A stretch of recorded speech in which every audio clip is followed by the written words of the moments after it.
My family erased me for 7 years. They threw me out in the middle of a North Carolina summer with 2 suitcases and a heart I did not know how to carry. But none of that mattered the night they walked through the grand entrance of the most prestigious corporate gala I had ever produced, looked me dead in the eye, and demanded I hand over half of everything I had built. My name is Sofia, and I am 32 years old. I am the founder and sole owner of Ivory and Gold Events, a luxury wedding and corporate event planning company based in Charlotte. Before I tell you what happened that night, hit like and subscribe if you have ever had a family member try to take credit for a life they had absolutely no part in building. I promise you are going to want to hear how this ends. The evening started the way all my best events do, in controlled, beautiful chaos. The Harrington Ballroom was dressed in deep navy and champagne gold, with towering floral arrangements that had taken my team 14 hours to construct. The centerpieces alone cost more than my first apartment. 350 guests were arriving for the annual gala of a major regional healthcare network, the largest corporate contract I had ever secured. Servers in white gloves moved through the space like choreography. The string quartet was perfectly pitched. Everything was exactly as I had planned it, down to the temperature of the room.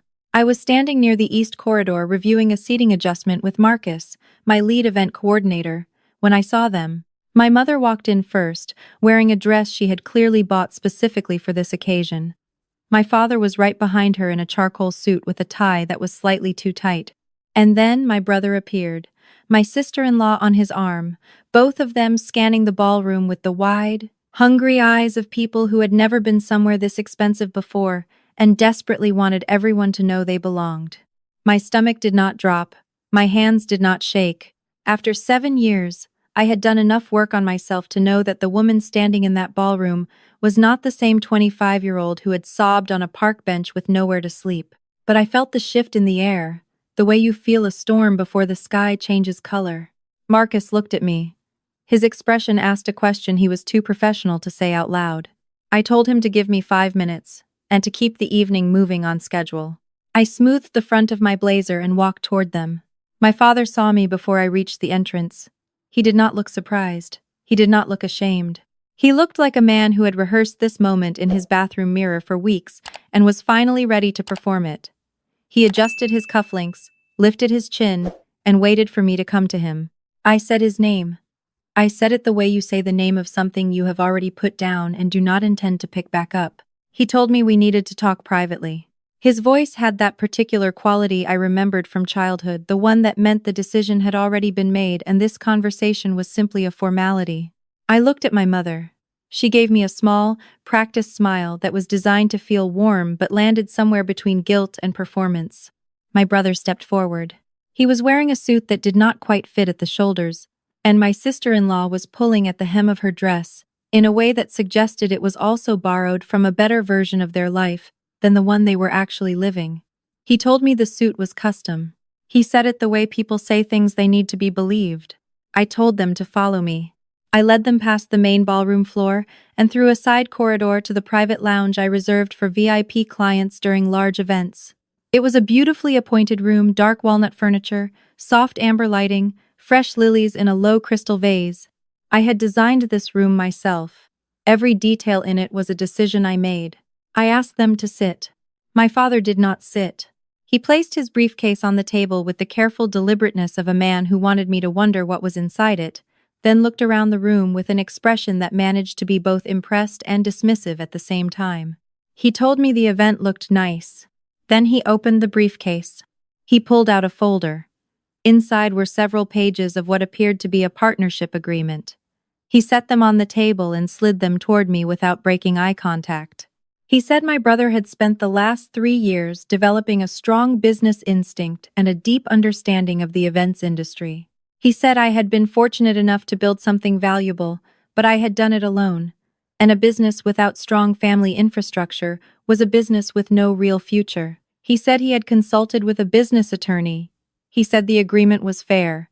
He said my brother would step in as co-owner and managing partner, bringing his expertise to help scale what I had started. I looked down at the papers. My brother was listed as receiving 49% of the equity in Ivory and Gold Events, effective immediately upon my signature. My father tapped the folder. He said it was time I understood that family loyalty went both ways. He said I had been selfish long enough. He said the business community in Charlotte was smaller than I thought, and he had spent 30 years building relationships in this city. He said he was close personal friends with the man who owned this building, a property developer named Gerald Okafor, and that Gerald had the power to terminate my event contract for this venue, with 48 hours' notice, if there were any concerns raised about the organizing company. He let that sit in the air between us. My mother reached across the table and touched my hand. She said she knew this was a lot to process.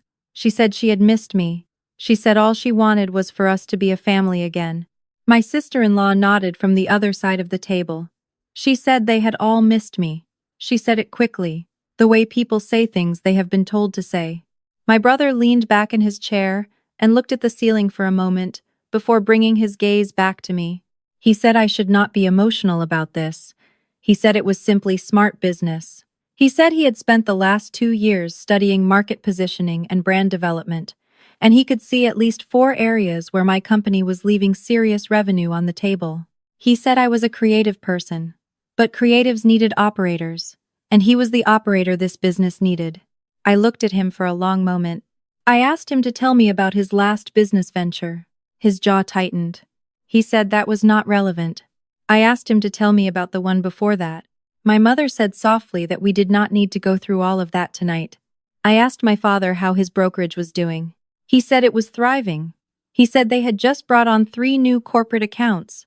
He said the firm was expanding. He straightened his tie and repeated the word expanding with the careful emphasis of a man who had been practicing that sentence. I nodded slowly. I stood up. I told them I would have someone bring them something to drink and that I needed to step out briefly to check on the event. I told them to make themselves comfortable. My father started to say that we were not finished, that I needed to sign before the evening was over. I told him I heard him. Then I walked out of the lounge. Marcus was waiting in the corridor. He handed me a small glass of sparkling water without being asked. He had been with me for 4 years, and he always knew. I told him the situation. I told him to open a tab for the lounge and to have the catering team bring out the premium service, the good wine, the full appetizer menu, the champagne that I reserved for clients spending over $200,000. I told him to be attentive and generous. He looked at me carefully. He asked if I was sure. I told him I was very sure. Then I went back to my event. For the next 40 minutes, I worked the room the way I always do, calm, focused, present. I checked in with the Healthcare Network's board chair. I coordinated the timing of the keynote remarks. I watched my team move through the space with precision, and I felt, as I always do in those moments, the deep satisfaction of something built exactly right. At some point between the salad course and the main, Marcus found me near the bar and leaned in quietly. He told me the situation in the lounge had developed. I followed him back down the corridor. When I pushed open the door to the private lounge, the atmosphere had shifted considerably from when I had left it. The table was now covered with the remnants of 2 orders of appetizers, an open bottle of the reserve champagne, and a second bottle of red wine that had been uncorked and partially emptied. My father was sitting back with the comfortable ease of a man who had convinced himself the meal was on the house. My brother was telling a story with large gestures. My sister-in-law was laughing at something. And then my brother said something that stopped his own sentence mid-word. He had been explaining loudly, to no one who had asked, that his new consulting firm was positioned to close a 6-figure contract before the end of the quarter. And then he said that once the capital cleared, it would finally cover the shortfall from the refinancing situation. My sister-in-law turned to him so fast her champagne glass tilted. She said his name through closed teeth. He blinked. He looked at the table. He reached for his wine glass. My mother looked at her hands. My father cleared his throat and said that the refinancing situation was a private matter and had no bearing on the current conversation. I sat down at the head of the table. I said I was sorry. I had missed that. I asked what refinancing situation. My father said it was nothing. My sister-in-law said very quietly that it was not nothing, actually, and that she was tired of pretending it was nothing. She said that their house had been refinanced twice in 18 months and that the second lender was now threatening to move toward foreclosure proceedings if the next 3 payments were not made in full. She said she had told my brother she was not going to keep showing up to things and pretending everything was fine when it was not fine. It had not been fine for 2 years, and she was exhausted. My brother told her this was not the time. She said she was not sure when the time was supposed to be, because every time she tried to bring it up at home, he said it was not the time either. The silence that followed was the kind that fills a room all the way to the ceiling. I looked at my brother. I looked at my father, whose expression had gone from confident to careful in the span of about 30 seconds. I looked at my mother, who was studying the pattern on the tablecloth as though she were reading something important there. I said I appreciated the honesty. I said it directly to my sister-in-law, and she looked at me with something complicated in her eyes. Then I said I had a question for my father. He composed himself. He said to go ahead. I asked him why, if his brokerage was expanding and thriving, he needed his daughter to hand over half of her company to a man whose house was in pre-foreclosure. My father said that my brother's personal finances and my business were two entirely separate matters. I said they did not seem separate to me. I said it seemed like the equity in my company was being positioned as a financial rescue operation dressed up as a family reunion. My father's voice hardened. He said I had always had a problem with generosity. He said the same thing was true when I refused to co-sign my brother's restaurant loan 7 years ago. He said that loan could have changed everything for this family and my selfishness had derailed it. I said the restaurant closed in 14 months and filed for bankruptcy, so I was not certain my signature would have changed things as significantly as he believed. He slapped his hand on the table, not hard enough to make a scene but hard enough to make the champagne glasses tremble. He said I was being deliberately difficult. He said he did not drive down here and sit through an hour of this to be insulted. He said Gerald Okafor was a man he had known for 22 years. He said one phone call from him tonight could end my contract with this venue and cost me the largest account I had ever landed. He said I should think very carefully about what I wanted the next 10 minutes to look like. My mother reached over and put her hand on my father's arm. She said softly that she was sure we could resolve this like adults. I looked at my father for a long moment. Then I reached into the inside pocket of my blazer and pulled out my phone. I told him to call Gerald. He looked at me. I said if that was the card he wanted to play, he should play it. I said I would wait. He studied my face, looking for the fear he expected to find. When he did not find it, something shifted in his expression, not quite doubt, but the earliest version of it. He took out his own phone. He scrolled to a contact. He held the phone up so I could see the name on the screen, Gerald Okafor, the way my father had always needed witnesses for his power. He pressed call and put it on speaker. The phone rang 3 times. Then a man's voice answered, slightly out of breath, like someone who had just come in from outside. My father said Gerald's name with that particular warmth he reserved for men he wanted something from. He said it was good to hear his voice. He said he was sorry to call on a Thursday evening, but he had a matter that needed addressing tonight. Gerald said hello and waited. My father explained that he was currently at the Harrington Ballroom for an event. He said he was dealing with a difficult professional situation involving the event company that had contracted to use the space. He said he needed Gerald to make a call to his property management team and flag some concerns about the organizing company's conduct, enough to put the contract renewal in question. There was a pause on the line. Gerald said he was confused. My father said he just needed Gerald to make one call, that it would not take more than 5 minutes, that it was a personal favor between old friends. Gerald said he was not sure what my father was asking him to do, exactly, but that he was also not sure he had the authority to do it anymore. My father said, of course he had the authority. He owned the building. Gerald said he used to own the building. The lounge went very quiet. My brother looked up from his wine glass. My father said he did not understand. Gerald said he had sold his commercial property portfolio 14 months ago. He said the market had been favorable, and he had decided to simplify his holdings before retirement. He said he had mentioned it at the chamber dinner, but perhaps my father had not been there that evening. He said the Harrington property and several others in the portfolio had all transferred to a new owner through a private acquisition. He said he no longer had any involvement in or authority over those properties. He said he was sorry he couldn't help. He said good night. The call ended. My father set the phone down on the table very slowly. My brother was staring at it.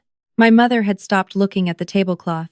My father said after a moment that this changed nothing. He said the new owner was an unknown entity and that he could still apply pressure through other channels. He said his 30 years of relationships in this city meant something. He said he would find out who bought the portfolio and make contact through professional networks by morning. He said I should not think for 1 second that I had found a way out of this conversation. I picked up the crystal water glass in front of me and held it for a moment, turning it slightly in the light. I told my father there was no need to wait until morning. I stood up and walked to the built-in shelving unit along the side wall of the lounge, a piece I had designed myself when I renovated this room 18 months ago. I pressed a small recessed panel at the lower right corner. It clicked open to reveal a narrow document compartment I had installed, specifically because I run events for high-profile clients and occasionally need to secure sensitive materials on site. Inside was a flat manila envelope. I took it out and closed the panel. I walked back to the table and sat down. I set the envelope in front of me and looked at my father. I asked him if he had ever heard of Magnolia Ventures LLC. He said no. I took the document out of the envelope and set it on the table. It was a copy of the Articles of Organization, stamped with the North Carolina Secretary of State's seal. Below the entity name, in the section listing the sole managing member, was my full legal name. I said Magnolia Ventures was a private real estate investment company I had established 4 years ago. I said that 14 months ago, when Gerald Okafor decided to simplify his holdings, I was the buyer. I said I had been looking at his portfolio for 2 years, building capital, waiting for the right moment. I said when he was ready to sell, I made an all-cash offer above asking and the deal closed in 26 days. I said I owned the Harrington Ballroom. I said I owned the parking structure attached to it, the event garden on the east side, and the office annex connected to the north entrance. I said I did not just plan events here. I owned the floor underneath every single one of them. My sister-in-law made a small sound. Not words, just air. My brother had gone very still. My mother looked at my father. My father looked at the document. I gave him time to read it. I watched his eyes move across the page, watched him find my name, watched him reach the section that listed the properties held under the LLC. I watched the color change in his face not all at once, but gradually, the way something drains slowly through a crack rather than breaking open all at once. He looked up at me and I saw something in his face that I had never seen there before. It was not anger. It was not shame. It was the specific expression of a man confronting the gap between the story he has been telling about you and the person actually sitting in front of him. He said I had done this deliberately. He said I had let him call Gerald, knowing full well what Gerald would say. I said yes. He said I had let him walk into this room and threaten me with a weapon I already owned. I said yes. I said I wanted him to hear, from Gerald's own voice, that the leverage he had built his entire plan around was an illusion he had been walking around with for years without ever thinking to verify it. My brother pushed back from the table slightly. He said this was insane. He said it did not matter who owned the building. The underlying point was still valid. The business opportunity was still real. The partnership agreement was still on the table. I turned to look at him. I said I had one question for him, and I wanted an honest answer. He said fine. I asked him to tell me one thing he had built. Not a plan, not a vision, not a concept or a strategy or an opportunity. I asked him to tell me one thing that existed in the world because he had worked to make it exist. He opened his mouth. I said I did not mean something he had started. I meant something he had finished. He closed his mouth. I said I did not ask that to be cruel. I said I asked it because the document in front of us proposed to give him half of something I had spent 7 years building, and I wanted to understand what he brought to the arrangement that I did not already have. My sister-in-law made a quiet sound that might have been agreement. My brother looked at her. She looked away. My father began to recover his composure. He said I was being deliberately provocative and that I had always had a problem with pride. He said that pride was the same thing that had broken this family 7 years ago when I refused to support my brother during a critical moment. He said the restaurant would have survived with proper backing. He said my refusal had cost the family a real opportunity and set my brother back years. I said the restaurant had a 17% profit margin in its first quarter and burned through $90,000 in 8 months before the doors closed. He said I did not know what I was talking about. I said I had the business filings. I said my CPA had reviewed them 2 years ago because I wanted to understand exactly what I had been asked to financially attach my name to. He said that was in the past. I said it was not so far in the past, actually, because the reason we were sitting in this room right now was the same reason we had been sitting in difficult rooms my entire life. Someone in this family had made a financial decision that did not work out, and my name was being raised as the solution. I looked at my mother. I said I had something I needed to say to her. She straightened slightly. She said, "Of course." I said I had spent a long time being angry at my father. I said his behavior had a consistency to it that was at least honest in its own way. He wanted what he wanted and he went after it without pretending otherwise. I said what had taken me much longer to understand was the role my mother had played, because her version of participation was quieter and therefore easier to excuse. She said she had always tried to keep the peace. I said I knew that was how she understood it. I said keeping the peace was not the same as keeping me safe. I said that on the night my father told me to pack my things and leave, I stood in the front hallway for 11 minutes trying to get her to say something. I said I counted them afterward. In therapy, because my therapist asked me to reconstruct the timeline, and that number came back to me immediately. 11 minutes. She had been in the kitchen the entire time. She had not come out once. My mother's eyes filled. I said I did not tell her that to hurt her. I said I told her because for a long time I had believed it was my fault she hadn't come out. I had believed I was the kind of daughter who wasn't worth coming out for. I said the work I had done over 7 years was the work of understanding that her silence was about her own fear, not about my value. I said I had made peace with that, mostly, but I would not sit here and allow her to put a loving frame around a night that had nothing loving in it. The room was very quiet. My brother exhaled slowly. He rubbed his face with one hand. He looked, for just a moment, like someone who was tired of performing. He said quietly that he knew the restaurant money had come from somewhere. He said no one had ever told him specifically where, but he had known. He said he was 24 at the time and he had told himself it was a loan, that it would be repaid, that whatever the source was, it would all get sorted out eventually. He said it had never gotten sorted out. I said no, it had not. He asked me what had happened to the money. I said my grandmother had established a small trust fund for me when I was 17. I said it was intended for my education and professional development. I said my father had filed forged authorization documents with the financial institution 4 months after I left the house and liquidated the account. The $72,000 in that account had been used to cover the startup costs for my brother's restaurant, the lease deposit, the initial equipment purchase, and the first 3 months of payroll. My brother stared at the table. My father said my grandmother had intended for that money to benefit the family, not to sit in an account funding one person's ambitions. I said my grandmother had been very specific in the trust language. I said I had the original documents. I said I also had the forensic accounting report my attorney prepared 2 years ago that detailed exactly how the withdrawal had been authorized. My father said I was threatening him. I said I was informing him. I said there was a difference, and I had made a deliberate choice about which one I wanted to be doing tonight. I said I had no interest in pursuing a legal case against him. I said the money was gone and the years it represented were gone, and rebuilding that particular structure was not something I had energy for. I said what I did want was for him to understand, with complete clarity, that the dynamic he had operated under the belief that I owed him something, that I was an asset to be leveraged, that my silence and my forgiveness were available on demand, that dynamic had ended. My father said nothing. My brother said nothing. My mother pressed her fingers to her lips and looked at the table. My sister-in-law said she was sorry. She said it softly, to me, and it landed differently than anything else said in that room all evening. I said I appreciated that. Then my father did something I had not anticipated. He reached across the table and picked up the partnership agreement.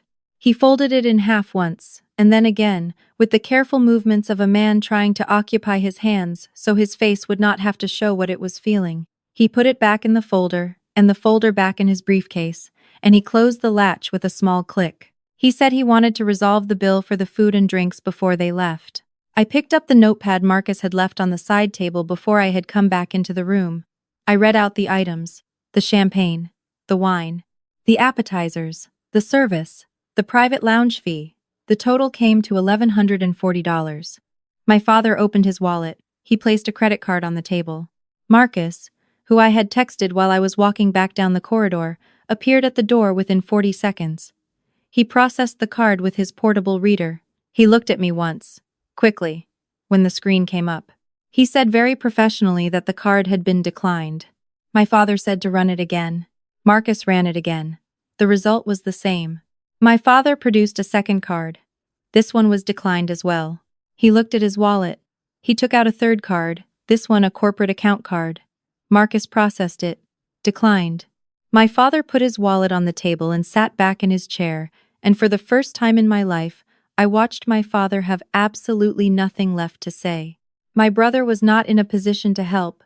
My sister-in-law had already told us the state of their accounts. My mother opened her purse. She had a checkbook. She asked if we accepted personal checks. I said I had a better suggestion. I took the partnership agreement out of my father's briefcase. He did not stop me. I set it on the table and turned it over to the blank back page. I wrote a number on it, $1,140, and pushed it across the table toward my father. I said I would cover the cost of the evening, not as a gift, and not as an act of reconciliation, but as a conclusion. I said I wanted tonight to be finished, fully, without a debt hanging over it in any direction. He looked at the number. He nodded once, slightly, without meeting my eyes. I said there was one more thing. I reached back into the manila envelope and pulled out a second document.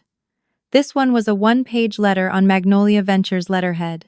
I said 4 months ago, during routine review of my investment portfolio's tenant roster, I had noticed that the Meridian Office Park on the west side of the business district was one of the properties in the Okafor acquisition.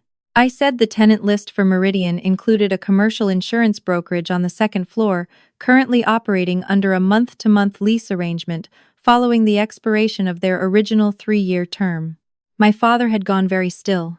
I said I had instructed my property management team not to make contact until I had decided what I wanted to do. I said I had spent 4 months thinking about it. I placed the letter in front of him. I said the letter was a formal notification of lease restructuring. I said I was not raising his rates and I was not terminating his tenancy. I said I was offering him a new 2-year lease at his current rate, with standard annual adjustments, on one condition. He looked at the letter without touching it. The condition was written at the bottom of the page in plain language. I had written it myself and read it back 4 times before I had my attorney review it. I said the condition was that he acknowledge, in a signed and notarized statement, that the funds withdrawn from my grandmother's trust in the 3rd quarter of 17 years prior had been taken without my knowledge or consent. I said the statement would not be filed with any court. I said it would not be shared publicly. I said it would be held by my attorney in a sealed file and would remain there unless I had reason to open it. I said I was not asking for an apology. I said I was asking for a record. I said I had spent 7 years knowing what had happened and being unable to prove it to myself in a way that felt real, and I wanted one piece of paper in the world that said plainly what had been done. He looked at the letter for a long time.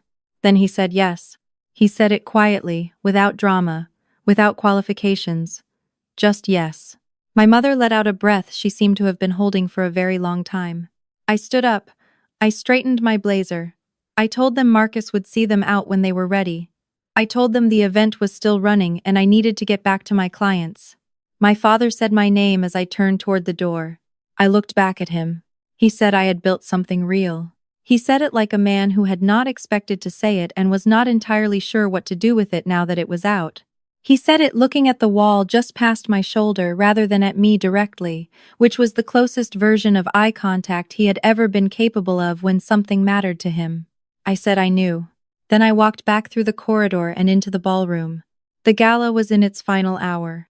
The keynote had wrapped, and the room had settled into that warm, easy energy of a successful evening finding its natural end. Couples were lingering over dessert. A few board members were gathered near the bar in conversation. My team was already beginning the subtle preparatory work that would make the loadout invisible and efficient. Marcus appeared at my side. He asked how I was doing. I told him I was good. I told him I was genuinely good. And I realized as I said it that it was true in a way it had not been true the last time I had said it about something. He handed me a small plate with 2 of the chocolate desserts from the reception table. He said I had not eaten since noon. I laughed. A real one. And I took the plate. I stood near the window at the far end of the room and looked out at the Charlotte skyline, the lights of the buildings my city was made of, rising and reflecting in the dark. 6 weeks later, on a bright Tuesday morning, I sat in my office above the Harrington Ballroom with a coffee I had made myself and a folder of documents on my desk. My property management team had sent over the executed lease agreement for the Meridian office park space, signed by my father. Attached to it, per my terms, was the notarized acknowledgement statement. I held it for a moment before placing it in the file I had prepared. The floor beneath my father's brokerage now belonged to me. It had belonged to me for 4 months. He had made his business calls and client presentations and quarterly reviews in a building owned by the daughter he had thrown out, without ever knowing it. That was not a source of satisfaction I was proud of. Exactly. But I allowed myself to sit with it honestly before letting it go. What I was proud of was the second document in the folder. 3 months earlier, I had been approached by a nonprofit organization in Charlotte called the Open Door Initiative. They worked with young women between the ages of 18 and 25 who had been displaced from their homes due to family conflict, housing instability, or domestic situations. They offered transitional housing support, career mentoring, and financial literacy training. They had been operating out of a small rented space in a church annex for 4 years and were finally in a position to seek a permanent location. I had offered them the available suite on the ground floor of the Harrington Annex building, 1,700 square feet, with good light and a private entrance on a 5-year lease at a flat annual rate of $1. The director of the organization had asked me twice if I was certain. I told her I was. The suite was being painted that week. The organization was scheduled to open their Charlotte location in 6 weeks. I thought about who I had been at 25, standing on a sidewalk in July with 2 suitcases and a number I did not want to call, because calling it meant admitting that the family I had believed in did not exist in the form I had believed in. I thought about what it would have meant to have a room to go to, a person to talk to who had resources and no agenda. I was not able to go back and be that room for the version of myself that needed it. But I could be that room for someone else. I closed the folder and looked out the window. There is something I want to say to anyone who is in the place I was in 7 years ago, not the financial place, but the specific interior place of believing that your worth is determined by whether the people who were supposed to protect you chose to. They did not choose to. That is a fact about them, not a fact about you. The story they told about you, that you were difficult, ungrateful, too proud, too sensitive, too much, was a story they needed in order to justify what they needed to take from you. You were never those things. You were just the person in the room who refused to agree. When someone who once told you that you would never amount to anything without them is sitting across from you in a room you own, unable to cover the cost of a meal they ordered on what they assumed was your generosity, something clarifies that years of therapy can bring you close to but cannot quite complete. It is not triumph. Exactly. It is more like the silence after a sound that has been running in the background for so long you stopped hearing it, and then it stops, and you realize how quiet the room actually is. If you have ever had to choose yourself over a family that was asking you to disappear for their comfort, you already know that the choice does not feel like strength at the time. It feels like loss. The strength comes later. It comes when you are standing in something you built and you understand, in a way you cannot fully explain to anyone who has not been there, that the foundation under your feet is yours, not because no one else helped, but because no one else could take it. Subscribe if this story found you when you needed it. Leave a comment and tell me where you're watching from. And if you've had to rebuild yourself after a family that tried to define you by their limitations, I want to hear from you. Your story is not over. It is just getting to the part where you find out what you were actually capable of all along.